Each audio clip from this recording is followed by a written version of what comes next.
Muy buenos días, doctor Gilberto López y Rivas. Qué gusto, un honor estar nuevamente con usted aquí platicando sobre un asunto que es crucial para nosotros, los 30 años de la firma de los Acuerdos de San Andrés, en donde pues tuviste tú también una participación muy destacada junto con el cuerpo de asesores zapatistas, el CAS, que pues durante años estuvieron trabajando justamente para lograr que esta esperanza llamada zapatismo, neozapatismo, pudiera tener nuevamente vida y que pudiera pues trascender todas las dificultades que que han vivido. ¿Qué nos cuenta sobre el contexto de la firma de los acuerdos de San Andrés? Mira, la firma de los acuerdos se dio en una situación casi crónica que se vivía en el diálogo, pues de tensiones, de presiones y de la situación que prevalecía por parte del gobierno de la época con respecto a los propios zapatistas. Esto en realidad pues no ha cambiado desde el 94, como tú sabes muy bien, porque estabas ahí también presente en ese cuerpo de asesores. El gobierno inmediatamente adoptó una política contrainsurgente, que mantuvo durante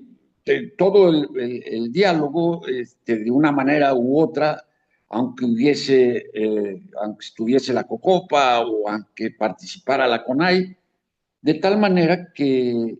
pues sí se da esa firma en un ambiente de tensiones y de presiones que caracterizaron todo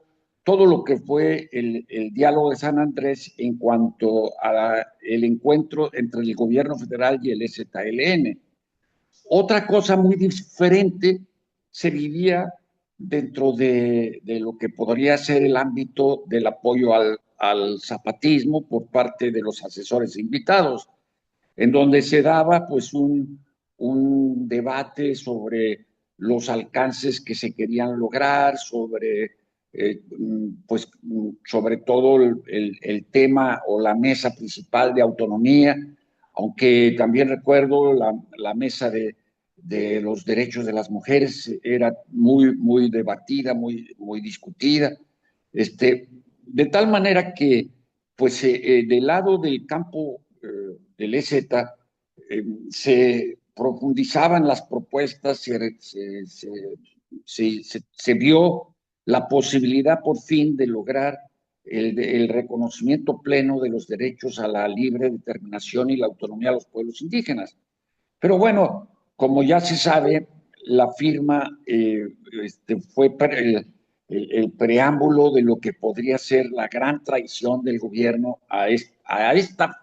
firma donde no se reconocían todos los derechos que nosotros habíamos propuesto para que se adaptaran en distintos tipos de cambios constitucionales, sino que, pues, de hecho, la propuesta de la COCOPA en realidad fue una propuesta que hizo el propio EZLN. Recuerdo que participamos muchos de nosotros en la elaboración de una propuesta de reforma de al menos unos 10 artículos constitucionales. De esta propuesta, la COCOPA tomó lo que no una versión limitada y fue la versión que se firmó. Eh, Recordarás que hubo también estas tensiones que se dieron con ANIPA y de cómo pues eh, eh, se, se da una fractura, pero una fractura que ya se veía venir, ¿no? Y que para muchos de nosotros pues sí fue muy definitoria porque de hecho a partir de ahí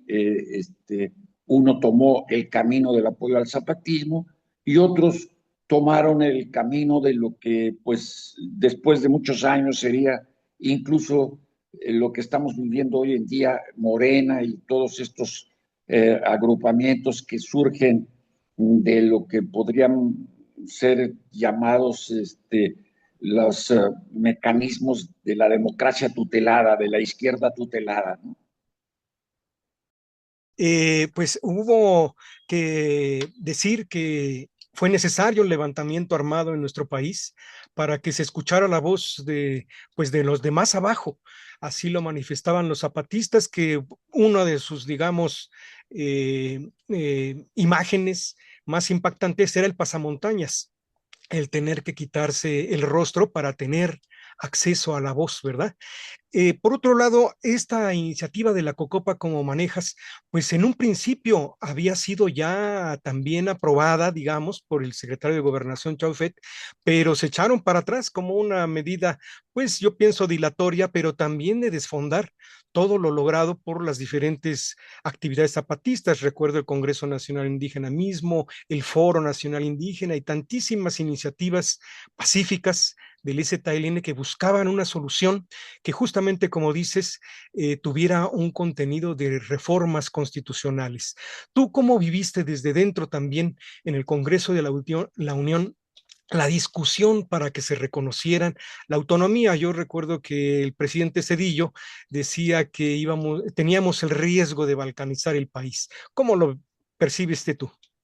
El debate de fondo, evidentemente, que consistía en que se limitaran los derechos a reconocer. Aún así, la propuesta de reforma era muy importante porque establecía pues, el reconocimiento de un sujeto de derechos que eran los pueblos indígenas, por un lado, y por otro lado, el derecho a la libre determinación y la autonomía. Sin embargo, pues como se vio después, la COCOPA al introducir lo que son las limitantes a la ley, siempre y cuando no acorde a lo acordado en el artículo 27 constitucional, pues esto evidentemente daba al traste con lo reconocido, porque si se aceptaba, por ejemplo, las reformas al 27 constitucional, pues se adaptaba todo lo que había hecho los partidos en el poder para expropiar a los pueblos indígenas, de tal forma que era una reforma contradictoria en sí misma, ¿no? Este, es todo ese debate, lo que viene después con la masacre de Acteal, la actitud de la propia Cocopa con respecto a ese crimen de Estado, en fin, todo esto pues hacía realmente muy, muy difícil la vida de un organismo creado desde el Estado mexicano, pues precisamente para que el Congreso estuviera presente en una disputa como la que se da con la rebelión de los zapatistas. Este, la, la, la reforma constitucional que viene después, pues sorprende a todos por lo recortado que fue. Yo recuerdo que solicité a Luis Hernández Navarro me permitiera, yo publico los viernes y publiqué, una vez que sale ya publicada la reforma, le pedí y publiqué el lunes un artículo que en su título decía todo, traición en el Congreso, ¿no? De tal manera que pues lo que se aceptó fue una pálida y recortada propuesta que la Comisión de Concordia finalmente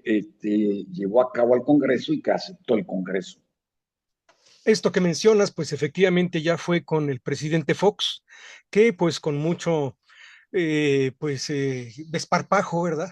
Decía, como alguien más dijo, iba a resolver los problemas en 15 minutos y pues resultó también en una farsa, en una traición, como dices, y que pues vivimos con ella 20 años prácticamente sin que pudieran ejercerse los derechos que se supone ahí se consagraban. Posteriormente, ¿qué fue lo que sucedió en el López Obradorismo? Ya sabemos que con Calderón y Peña Nieto, pues era imposible transitar por cualquiera otra vía, pero digamos que la esperanza, el rayito de esperanza, como decían, que se abría con este cambio de gobierno y que sin embargo significó pues lo que ya vivimos, el Tren Maya,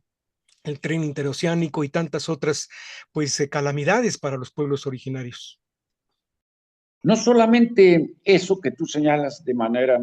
muy adecuada y pertinente, los megaproyectos que han distinguido al López Obradorismo y ahora a la actual presidenta Claudia Sheinbaum,